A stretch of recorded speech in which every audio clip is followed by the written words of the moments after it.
Hello दोस्तों, कैसे हैं आप सब। आज के वीडियो में हम पढ़ेंगे स्टौडिंगर रिएक्शन।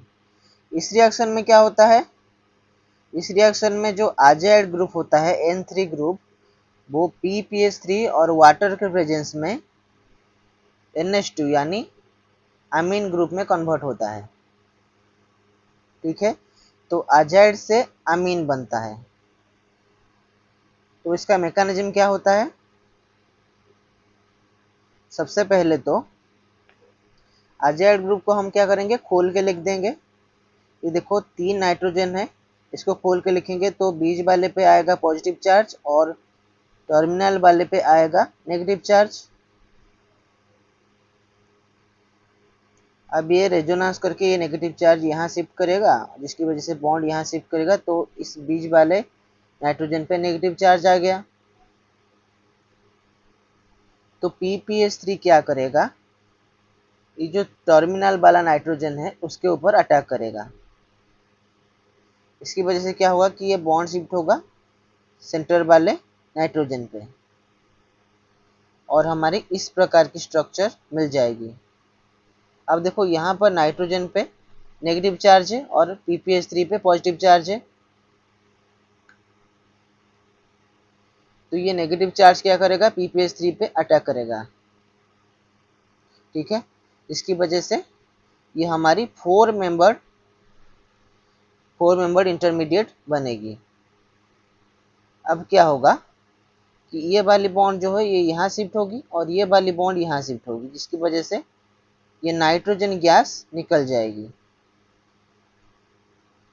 अब ये एक नाइट्रोजन बचा है और उस पर हमारा PPH3 लगा है। अब हम क्या करेंगे, हाइड्रोलिसिस करेंगे। ठीक है, वाटर यहाँ पर दिया गया है, हाइड्रोलिसिस करेंगे हम।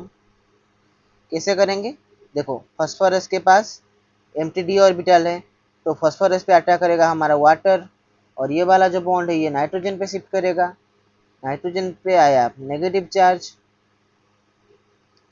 अब ये जो वाटर है उसमें जो एक्स्ट्रा ये वाला जो हाइड्रोजन है OH2 में, इसको ये जो नेगेटिव चार्ज है ये अपस्ट्रैक्ट करेगा, तो ये NH हो जाएगा और ये OH।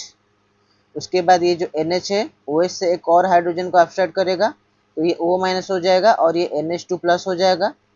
ये जो नेगेटिव चार्ज है O माइनस पे ये यहाँ शिफ्ट करेगा और ये जो फास्फोरस नाइट्रोजन के बीच जो बॉन्ड है ये टूट जाएगा।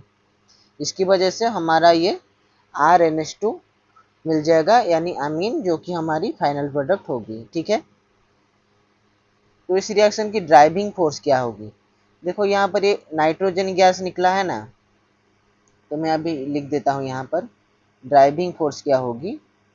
ड्राइविंग फोर्स होता है नाइट्रोजन गैस रिलीज। ठीक है, अगर किसी भी रिएक्शन में गैस रिलीज होगी तो उससे क्या होगी कि एंट्रोपी बढ़ेगी, और यूनिवर्स की एंट्रोपी बढ़ना वो जो है एक फेवरेबल प्रोसेस है। इसीलिए अगर किसी प्रोसेस से एंट्रोपी बढ़ती है तो वो होती है ड्राइविंग फोर्स। तो यहाँ पर नाइट्रोजन गैस का रिलीज होना ड्राइविंग फोर्स है। चलो, उसके बाद स्टीरियो केमिस्ट्री। तो इस रिएक्शन में स्टीरियो केमिस्ट्री में कोई भी चेंज नहीं होने वाला। ठीक है, यानी ये इसकी जो स्टीरियो जैसी पहले थी बाद रिएक्शन के बाद में भी वैसी होगी। अब देखो कुछ एग्जाम्पल से समझने की कोशिश करेंगे। एग्जाम्पल नंबर 1, यहाँ पर देखो आज़ाइड ग्रुप है N3 group above the plane, PPH3 water दिया तो N3 को NH2 में कन्वर्ट कर दिया, और देखो ये अबव द प्लेन का, ये भी अबव द प्लेन है, कोई चेंज नहीं है स्टीरियो में।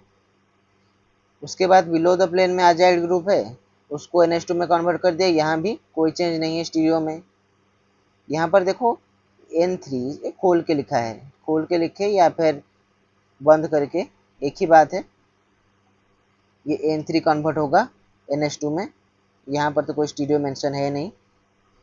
अब यहाँ देखो, यहाँ पर भी N3 को NH2 में कन्वर्ट किया जाएगा, और यहाँ पर देखो नाइट्रो ग्रुप है, इसको अफेक्ट नहीं करने वाला। यहाँ पर भी देखो ये कार्बोनिल है NH है, इसको भी ये PPH3 वाटर अफेक्ट नहीं करने वाला है। तो ठीक है, PPH3 वाटर कहीं पर भी दिया गया हो उसको हम स्टोरिंग और रिएजेंट बोलेंगे, और ये क्या करेगा, N3 को NH2 में कन्वर्ट कर लेगा। ठीक है, तो ये याद रखना है कि ये जो PPH3 और वाटर है, इसको हम क्या बोलेंगे, स्टौडिंगर रिएजेंट, और इस रिएक्शन को बोलेंगे स्टौडिंगर रिएक्शन। ठीक है, तो आज के वीडियो में बस इतना ही, मिलेंगे अगले वीडियो में।